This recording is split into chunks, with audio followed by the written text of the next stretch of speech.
자, 우리 한번 인사하겠습니다. 오늘 특별히 맥주 감사주일인데요. 잘하셨습니다. 은혜 많이 받고 가시기 바랍니다. 네. 오늘 말씀의 제목을 감사는 신앙인의 삶의 태도라는 제목으로 말씀을 전하도록 하겠습니다. 오늘은 맥주 감사주일입니다.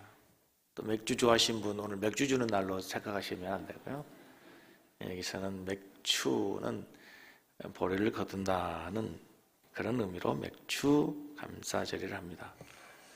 여러분 잘 아시는 러시아의 문호 도스토옙스키가 젊은 시절에 짜르 반대 모임에 참석했다가 결국 체포되고 사형당하기 일보 직전이 되었습니다. 그 얘기는 단 몇 분의 짧은 시간이 주어졌습니다. 점점 자기 인생의 마지막 순간이 임박해 옵니다. 점점점 죽음의 시간이 다가옵니다. 그때 그는 시간을 이렇게 계획했다고 합니다. 나에게 인생의 마지막 3분이 주어진다면 1분은 먼저 자기와 함께 수감생활, 어려운 수감생활을 했던 동료들에게 인사를 하는 데 사용하겠다. 두 번째는 자신이 하늘 아래 살고 일평생을 살았는데 하늘을 보면서 하늘에 계신 하나님께 감사를 해야겠다. 세 번째는 일부는 그래도 자기의 일생의 삶을 한번 돌아보고 회고하고 그러는 가운데 자기의 삶을 반성해야 되겠다 계획했답니다. 그리고 주변을 바라보는데 주변에 널려있는 쓰레기가 얼마나 아름다운지, 그동안은 그 쓰레기가 쓰레기로 보였는데 그 마지막 죽어가는 순간에는 그 쓰레기조차도 너무나 아름다워 보이도록 합니다. 그러면 인생이 그런 것입니다. 평상시에는 알 수 없습니다. 평상시에는 느끼지 못합니다. 그런데 마지막 순간에는 그 일상의 삶들이, 평범했던 것들이 얼마나 소중한지, 얼마나 귀중한지, 얼마나 아름다운지, 복된 것인지를 깨닫게 됩니다. 많은 사람들은 제가 감사주일마다 설교하지만 소유의 행복이 있다고 생각합니다. 여러분, 만약에 물론 맞습니다. 소유의 행복이 있습니다. 그러나 꼭 정비례하는 것만은 아닙니다. 그러면 더 많은 것을 누리고 더 좋은 것을 누리는 저기 강남의 사람들이 우리 안산보다도, 저 시골의 할아버지 할머니들보다도, 농촌에 사시는 분들보다도 더 감사해야 되지 않습니까? 더 행복해야 되지 않습니까? 그런데 오히려 거기에 있는 사람들이 수면제를 더 많이 찾고 신경안정제를 더 찾고 거기에 정신과가 더 많다는 겁니다.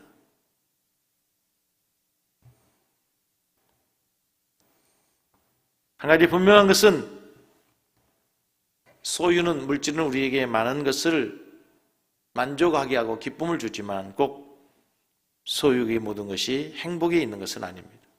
아무리 많은 소유를 가지고 누리는 삶일지라도 그의 마음에 아직 감사가 없다면 행복한 사람이라 얘기할 수 없다는 것입니다.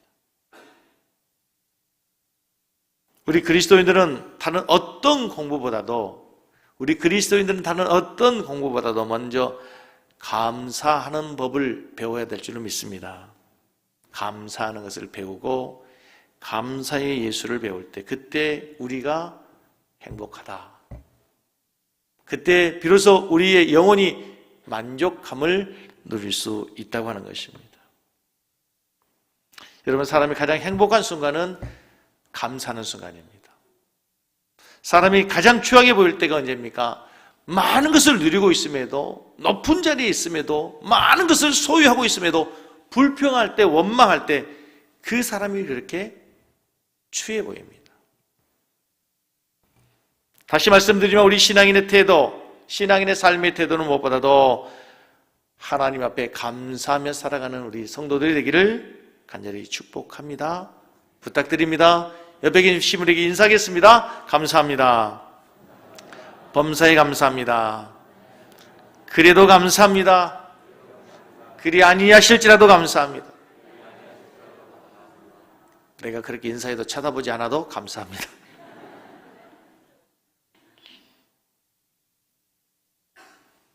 만종이라고 하는 그 밀레의 작품 그림을 잘 아시죠? 그 그림을 보면 그림 속에 이 부부가 너무 행복해 보입니다. 온종일 땀에 범벅이 되고 화장기 없이 태양에 검게 탄 얼굴, 흙투성인 몸의 그림이 우리에게 감동을 주는 이유는 뭘까요? 저 그림이 저렇게 많은 사람들에게 유명한 그림으로 감동을 주는 그림으로 명화인 이유가 어디에 있겠습니까? 하루의 삶을 마치고 저들이 감사한다는 거죠. 저들이 저렇게 눈을 감고 두 손을 모으고 기도하면서 불평하고 있을까요? 누구를 향해 저주하고 원망하고 있을까요?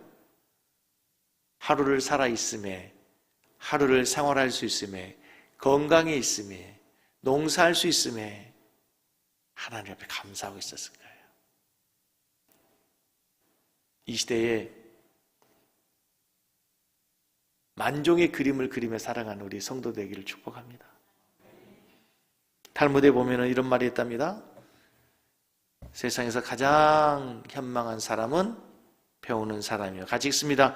세상에서 가장 강한 사람은 자기를 이기는 사람이며 세상에서 가장 행복한 사람은 범사에 감사하는 사람이다.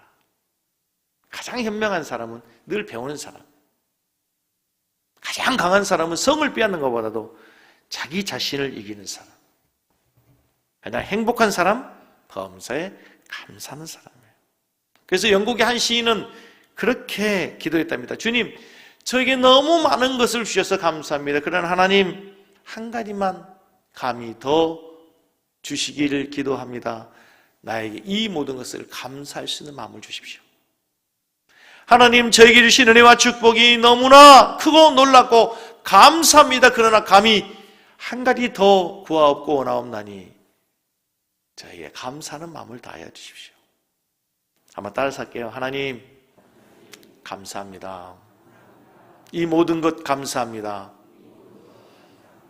그러나 저에게 감사할 수 있는 마음을 더해 주십시오. 한 주간 우리 성도들이 기도가 되기를 바라요. 하나님 주시옵소서. 돈 주십시오. 돈 주십시오. 돈 주시라고요. 아니요. 하나님, 제게 이 모든 것에서 감사할 수 있는 마음을 한 가지를 더해 주십시오. 오늘 본문 말씀으로 들어가 보겠습니다. 오늘 본문의 말씀은 하나님 나라의 비유이고 시의 비유입니다. 오늘 본문에서 저는 우리가 감사에 대한 설교, 감사해야 될 조건 두 가지를 찾아보고자 합니다.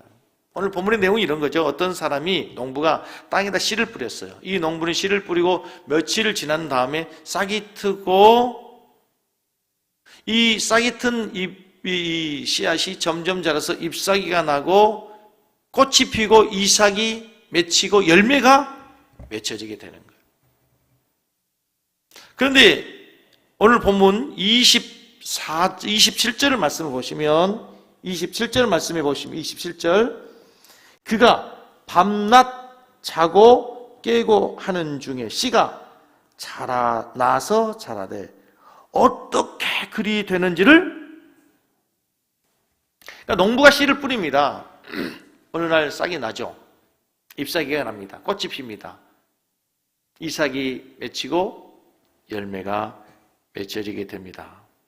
그런데 이 농부는 그것이 어떻게 되는지 알지 못한다는 거예요. 그래서 여러분 오늘 이 본문 말씀에서 우리들이 한 가지 생각해 볼 수 있는 것은 이 농부에게 적어도 두 가지의 감사의 조건이 있어요. 첫째, 보이는 은혜입니다. 보이는 은혜. 보이는 것에 대한 감사가 있어요. 적어도 오늘 이 농부를 보면 분명히 감사의 조건이 있어요. 뭐예요? 씨를 뿌릴 수 있는 씨앗이 있고 농사를 지을 수 있는 농이 있고 밭이 있고 건강이 있고 또 이 씨앗을 뿌렸는데 열매를 맺는 거두는 열매가 있는 거예요. 눈에 보이는 거죠. 씨앗이 있고 건강이 있고 밭이 있고 수확하는 열매가 있어요. 이것이 보이는 은혜예요. 여러분, 우리가 하나님께 감사하기 위해서는요, 먼저 이처럼 우리의 삶에 보여지는, 하나님이 주시는, 손으로 만져지는, 잡혀질 수 있는, 눈에 보이는 것에 대하여 감사하는 우리 성도 되기를 축복합니다. 우리의 삶을 보면 감사의 조건이 참 많은데도 불구하고 감사하지 못하는 성도들 볼 때 참 안타까움이 많습니다. 여러분, 가족 모두가 건강하게 살고 있고 직장 생활하고 계시고, 여러분 오늘도 건강하게 여러분의 두 발로 이 예배당에 오셨습니까? 그게 보이는 감사입니다. 보이는 감사예요. 빌리그램 목사님이 이제 도시를 다니면서 복음을 전도하고 집회를 할 때에 그 목사님 건강을 위해서 늘 아침마다 4km 이상을 늘 조깅을 했답니다.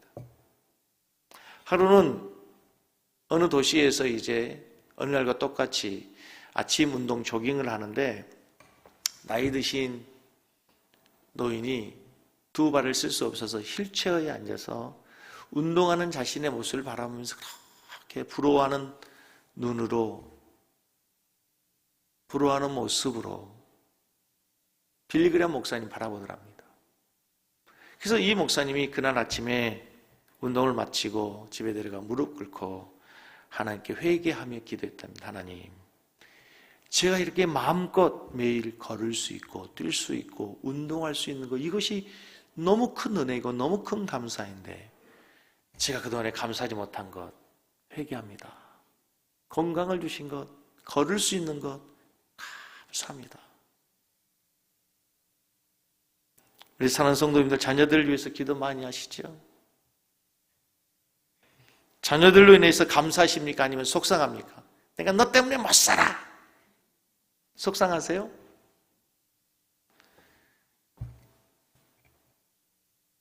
여러분의 자녀가 말할 수 있고 걸을 수 있는 것 얼마나 놀라운 감사인지 모릅니다. 지난주 가슴 아프고 안타까운 기도의 제목을 들었습니다. 우리 성도님의 자녀 아이가 들을 수 있기를, 기적이 일어나야만 들을 수 있다고 하는 기도의 제목을 듣고 얼마나 마음이 아팠는지 몰라요. 말을 할 수 있다는 것은요, 들을 수 있다는 거예요. 여러분. 듣지 못하면 말을 할 수 없어요. 말할 수 있다는 게 얼마나 감사한 줄 아세요? 그 아이가 말을 하기 위해서, 듣기 위해서 기적이 필요해요.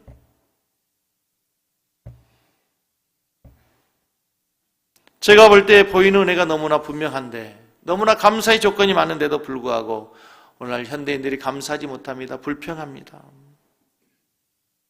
그래서 우리가 진정 하나님께 감사하기 위해서는 무엇보다도 여러분, 보이는 것에 대해서 여러분이 누리고 있는 은혜와 축복을 감사하는 성도들 되기를 다시 한번 축복합니다.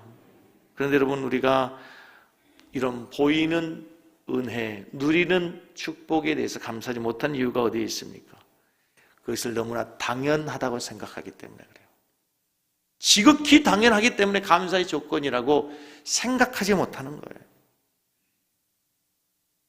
손경민 씨가 쓴 은혜라고 하는 찬양이 있습니다.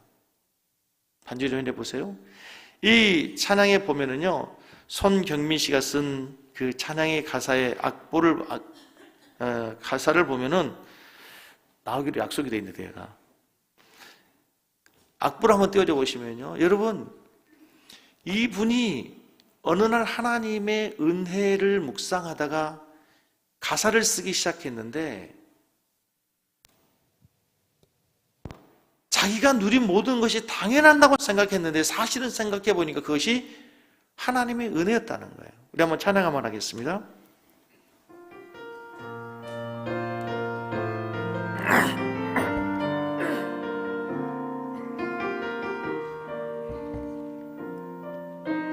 내가 누려왔던 모든 것들이, 내가 누려왔던 모든 것들이, 내가 지나왔던 모든 시간이, 내가 지나왔던 모든 시간이, 내가 걸어왔던 모든 순간이, 내가 걸어왔던 모든 순간이 가사를 생각하면서 당연한 것 아니라 은혜였소. 아침 해가 뜨고 저녁에 노을, 아침 해가 뜨고 저녁에 노을, 봄의 꽃향기와 가을의 열매, 봄의 꽃향기와 가을의 열매, 변하는 계절의 모든 순간이, 변하는 계절의 모든 순간, 당연한 것 아니라 은혜였습니다.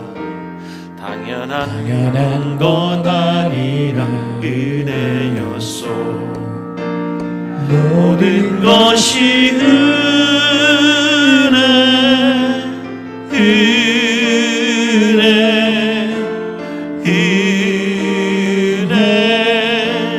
하나는 은혜. 내 삶에 당연한 것 하나도 없었던 것을, 모든 것이 은혜. 내가 이 땅에 태어나 사는 것, 내가 이 땅에 태어나 사는 어린 나이 시절과 지금까지, 어린아이 시절과 지금 숨을 쉬며 살며 꿈을 꾸는 삶, 숨을 쉬며 살며 꿈을 꾸는 당연한 것 아니라 은혜였습니다. 당연한 것 아니라 은혜였소. 내가 하나님의 자녀로 살며, 내가 하나님의 자녀로 살며 오늘 찬양하고 예배하는 삶, 복음을 전할 수 있는 축복이 당연한 것 아니라 은혜였소. 모든 것이 하나는 은혜.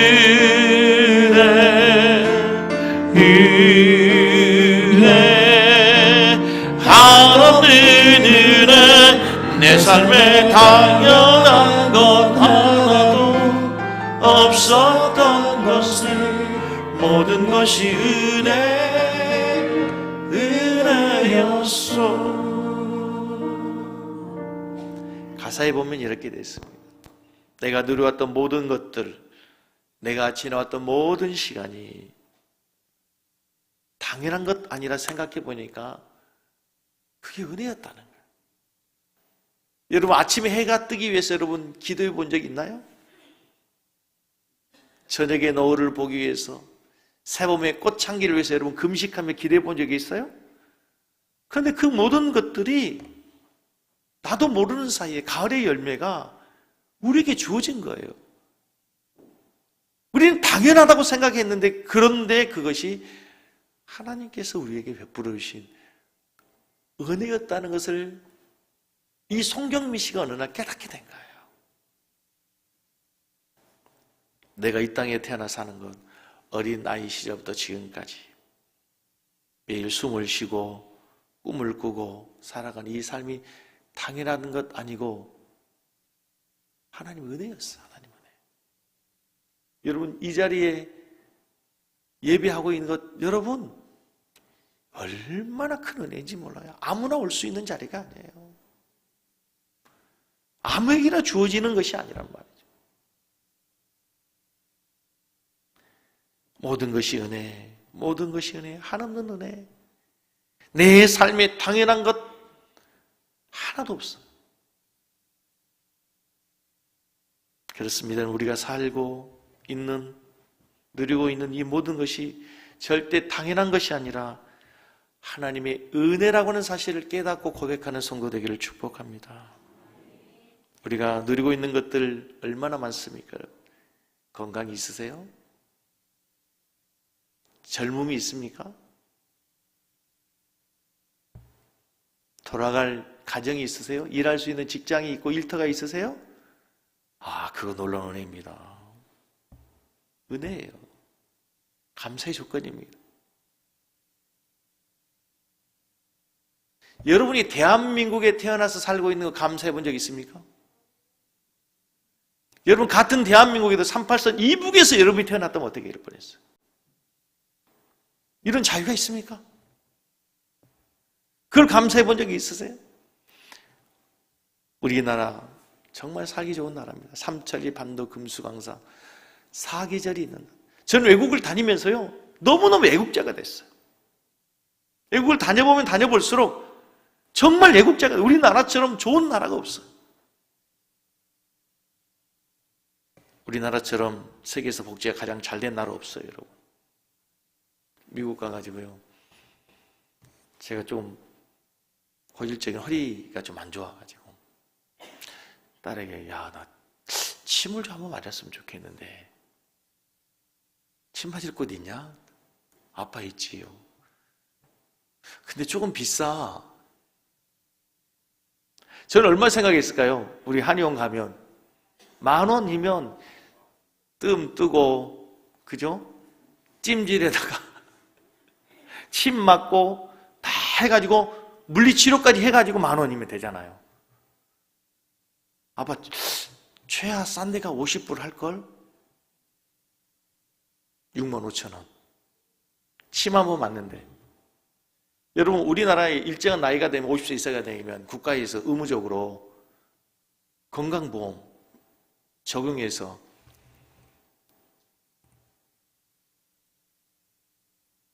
우리 전체 모든 건강을 체크할 수 있도록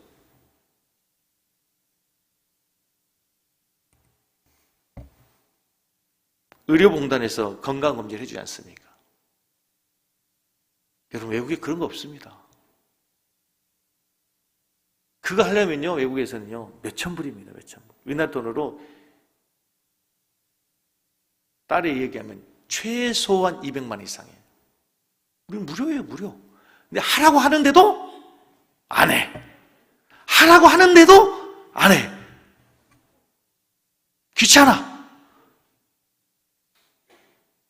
얼마나 이게 놀라운 은혜인지 몰라요. 당연한 거라고 생각하는데.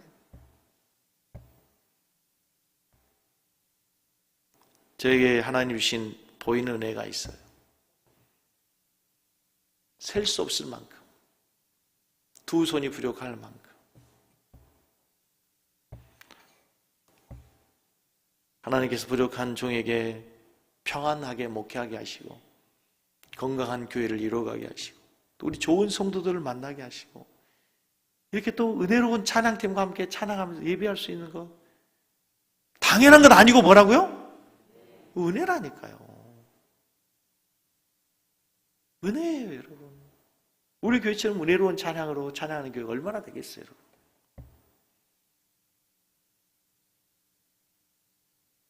또 우리 교회 성도들처럼 순수하게 하나님을 사랑하는 그 믿음을 가지고 신앙생활하는 성도들을 만나는 그게 얼마나 은혜, 당연한 것 아니고 하나님 은혜라고요, 여러분.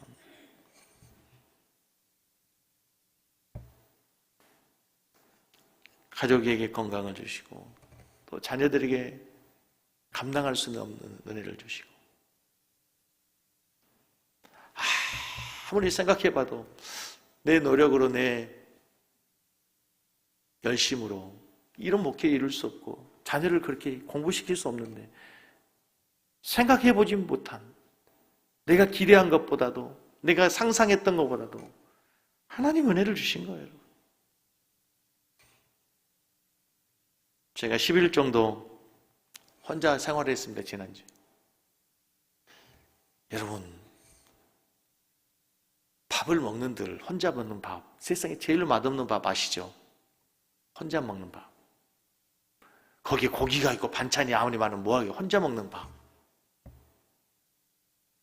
집에 간들 누가 오느냐고 왔냐고 얘기해 준 사람 없어요, 여러분.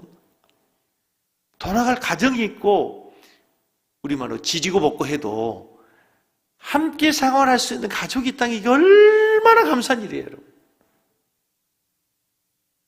오늘 집에 가셔서 집에 있는 왼수에게 감사하시기 바랍니다. 왼수에게 감사하세요. 그래도 감사하다고. 여보 있어서 감사하다고.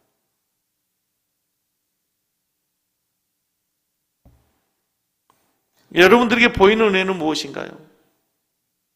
근데 우리가 이 보이는 은혜에 대해서 감사하지 못하는 또 하나의 중요한 이유가 뭐냐면요, 당연하다고 생각하지만 또 하나 비교하니까 그래요. 비교하니까. 내가 열을 갖고 있는데 제 왼수가, 김 집사가 열 하나를 갖고 있어. 이 집사가 12개를 갖고 있어. 아, 우리 목사님 20개를 갖고 있는 것 같아. 그 순간 그게 은혜가 안 되는 거예요. 그게 은혜가 안 되는 거예요. 지금도 잊지 못하는 얘기 있어요. 동창회 갔대요. 새 차 끌고. 자기 나름대로 폼 잡면서 탁 차 타고 새 차 타고 딱 동창회 장에 갔는데, 저기서 좋은 더 큰 고급 수용차가 쫙 세단이 오더래요. 내리는데 옛날 학교 다닐 때 내 가방 들고 다니는 애가 그 차를 딱 타고 내리는 순간 내 차가 너무 작아 보여, 초라해 보이는 거예요. 두 번째로 우리에게 보이지 않는 은혜가 있어. 이 농부에게 이처럼 씨가 있고 땅이 있고 건강이 있고 농사를 잘 짓는 보이는 은혜가 있지만 보이지 않는 은혜가 있어요. 그게 뭐라고요? 27절에 다시 보십시다. 27절 다시 보세요. 그가 밤낮 자고 깨고 하는 중에 씨가 나서 자라되 어떻게 그리 되는지를 알지 못하느냐. 그대로 놔두세요. 이 농부는 씨를 뿌리고 나서 밤낮 자고 깨고 그냥 잤어요. 그냥 지났어요. 시간이 지났어요. 그런데 자기도 모르는 사이에 언젠가 시간이 보니까 씨가 나서 자라되 어떻게 되는지 알아요? 몰라요? 몰라요. 만약에 그 씨가 어떻게 싹이 나고 어떻게 잎사귀가 자라고 열매가 맺혀지기까지 과정을 알아야 농사가 된다면 농사를 지을 수 있는 사람이 얼마나 되겠어요, 여러분? 몰라요. 모르는데 열매가 맺히는 거예요. 설명할 수 없어요. 논리적으로, 이성적으로, 과학적으로 설명이 불가능해. 근데 그게 자라있는 거예요. 열매가 맺혀지는 거예요. 그걸 뭐라고요? 보이지 않는 은혜라는 거예요.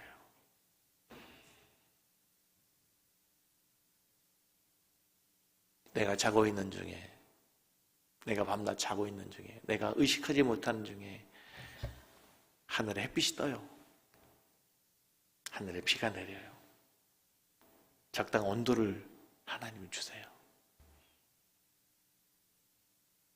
나는 씨를 뿌렸을 뿐인데 보이지 않는 역사의 주관자 하나님이 열매가 맺게 하시는 거예요. 여러분, 하나님 믿는 믿음이 무엇입니까? 우리의 모든 삶을 하나님이 다스리고 인도하신다는 겁니다. 이 역사를 주관하신 분이 하나님이라고 믿는 거예요. 보이는 세계뿐만 아니라 보이지 않는 세계에서도 보이지 않는 그분의 손길로 그분의 뜻대로 세상을 움직이고 인도해 가신다고 하는 것을 믿는 것, 그것이 우리가 믿는 믿음이에요. 보이는 세계뿐만 아니라 보이는 세계, 보이지 않는 세계도 다스리기 떠 있는 것. 이 세상뿐만 아니라 저 하나님의 나라의 세상에서, 영원한 세상에서 영원한 삶을 하나님이 준비하시고 계시다고 하는 걸 믿는 거예요. 이게 믿음이에요. 그래서 우리가 사는 세상에는 내가 아는 것보다 내가 알지 못하는 것들 훨씬 많습니다. 내가 모르는 것들이 더 많아요. 여호와께서 욥에게 나타나셔서 하늘의 현상과 자연의 현상을 이야기하면서 내가 이것들을 아느냐라고 물었을 때 욥이 말합니다. 욥기서 40장 4절 말씀 같이 읽겠습니다. 나는 비쳐나오니 무엇이라 주께 대답하리까? 손으로 내 입을 가릴 뿐입니다. 욥에게 하나님 물어요. 야! 하늘의 현상과 자연의 현상을 내가 알 수 있어? 했더니 욥이 지혜롭다고 말하는 욥이, 똑똑하다고 잘났다고 얘기하는 욥이 하나님께 입을 가리며 이야기합니다. 주님, 내가 비쳐나오는데 무엇이라고 주님께 말할 수 있겠습니까?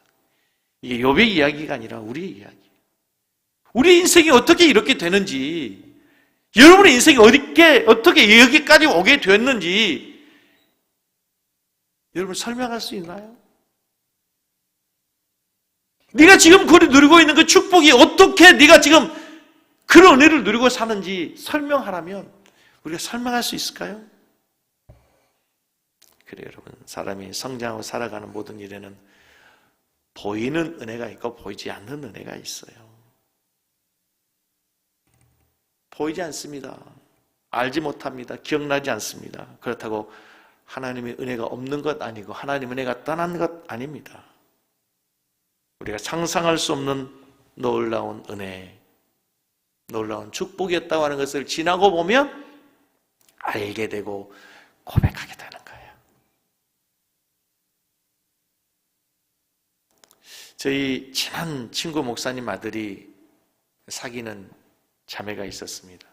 그러니까 목사님 아들이니까 목사님은 또 사모님은 당연히 며느리 될 자매가 며느리 될 아이가 믿음이 좋은 며느리가 되기를 기대했겠죠. 그래서 당연하다고 생각했을 거예요. 그런데 아들이 사귀는 그 자매가 믿음이 없는 자매라는 이야기를 듣고 기도하기 시작했대요.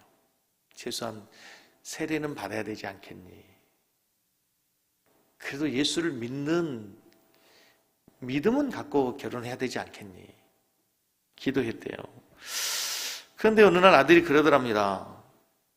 엄마, 아빠, 걔하고 도대체 얘기가 안 돼, 대화가 안 돼. 가치관이 너무 달라. 더 이상 사귈 수 없다는 거예요. 무슨 일이 있었냐? 아들이 취업 삼수생이었어요. 취업 삼수를 하는 동안에 열심히 노력하고 애쓰고 이른 아침부터 저녁까지 공부했겠죠.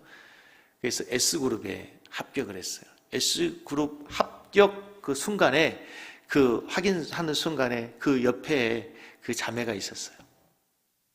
확인하는 순간, 합격하는 순간 하나님 감사합니다. 하나님 감사합니다. 하나님 감사합니다. 그때 옆에서 자매가 그러더니 오빠, 그 왜 하나님께 감사해? 오빠가 애쓰고 열심히 노력해서 공부해서 잠자지 않고 노력한 결과 합격한 거잖아. 근데 그게 왜 하나님께 감사해? 더 이상 무슨 말을 해요? 여러분, 우리는 너무 당연한 거 아닙니까? 공부할 수 있는 환경 주시고 건강 주시고 열심도 주시고 꿈도 주시고 비전도 주시고 지금까지 지켜주시고 뒤에서 기도해 주신 부모님의 기도가 있고 우리는 그 합격의 영광이 있다고 믿는 거잖아요. 그래서 하나님 감사합니다. 자연스럽게 감사하는데 오빠 왜 그게 하나님께 감사하냐고. 그 자매의 이야기가 아니라 우리들의 이야기일 수도 있어요. 여러분이 갖고 있는 그거요? 누리고 있는 거요? 하나님, 내가 열심히 일하고 애쓰고 노력하고 다른 사람보다 더 땀 흘리고 더 일찍부터 더 늦게까지 애쓰고 노력해서 내가 얻은 결과인데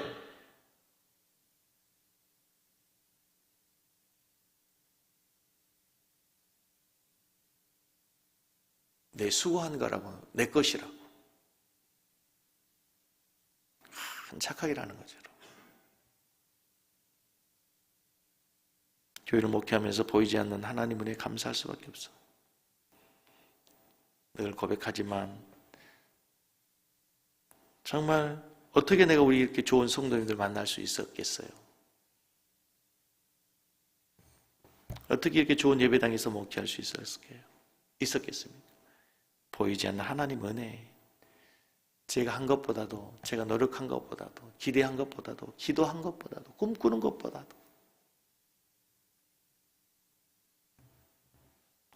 사랑하는 성도 여러분, 지난 반년 동안 교회에서뿐만 아니라 우리 모두에게 우리의 삶의 현장에서, 직장에서, 자녀들의 삶 가운데서 하나님께서 주신 은혜와 축복에 대해서 감사할 수 있는 성도 되기를 바랍니다. 감사는 어떻게 해야 되냐면요, 이 맥주 감사절을 하나님 왜 지키라고 명령하냐면 이스라엘 백성들이 노예 생활을 했잖아요. 어디에서? 어디에서 노예 생활을 했어요? 애굽에서 노예 생활을 했어요. 하나님께서 그들을 모세를 통해서 출애굽했습니다. 광야에 40년 삽니다.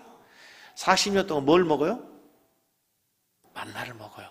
만나 맛있어요? 맛없어요? 40년 동안 먹은 만나 맛있어요? 맛없어요? 맛있어요? 이게 헷갈리네. 그죠? 안 먹어봐서 몰라요? 아무리 맛있는 것도 40년 먹으면 신물 납니다. 근데 이제 가나안 땅에 들어갔어요. 뭐 할 수 있어요? 농사 지을 수 있어요. 농사 지을 수 있어요. 얼마나 꿈에 그리는 가나안 땅입니까? 그 땅은 가나안 정탐꾼들이 정탐하고 돌아와서 보고한 바에 하면 젖과 꿀이 흐른대잖아. 비옥한 땅이라는 거죠. 40년 동안 기다리고 농사 지었어요. 수확을 했습니다. 첫 수확을 했어요. 뭐 하고 싶을까요? 뭐 하고 싶겠어요? 여러분이라면 뭐 하고 싶겠어요? 거짓말하고 있어요. 빨리 햅쌀에다가 밥 먹어보고 싶죠. 그런데 첫 이삭 거두어서 너 먼저 먹으면 안 돼. 하나님께 감사해라. 그게 맥주절이에요. 첫 열매를 거둬서 하나님께 드리는 것이. 그게 맥주절이에요. 맥주절. 그게 맥주절이에요. 그러니까 그것을 감사하는 거예요. 감사. 그 순간 너에게 베풀어 주신 농사할 수 있도록 애굽에서 너를 구원해 주시고 인도해 주셔서 농사할 수 있도록 해 주신 하나님께 감사해라. 그게 맥주절이에요. 하나님이 우리에게 베푸신 은혜에 감사하는 여러분 되기 바랍니다. 감사는 더하기와 같아서 모든 것에 감사하면 거기에 더해서 하나님 축복이 더해진대요. 그러나 반대로 불평과 원망은 빼기와 같아서 있는 것까지 빼앗기고 만돼요. 감사는 성도로 더 감사해서 하나님 앞에 더 큰 은혜를 누리며 살아가는 우리 섬기교회 성도들 되시길 축복합니다. 우리 한번 다시 찬양하겠습니다. 은혜. 그냥 찬양하지 마시고 가사를 생각하시면서, 그리고 한 주간 우리가 이 은혜를 찬양하면서 신앙으로 고백하면서 살아가는 하루가 됐으면 좋겠습니다.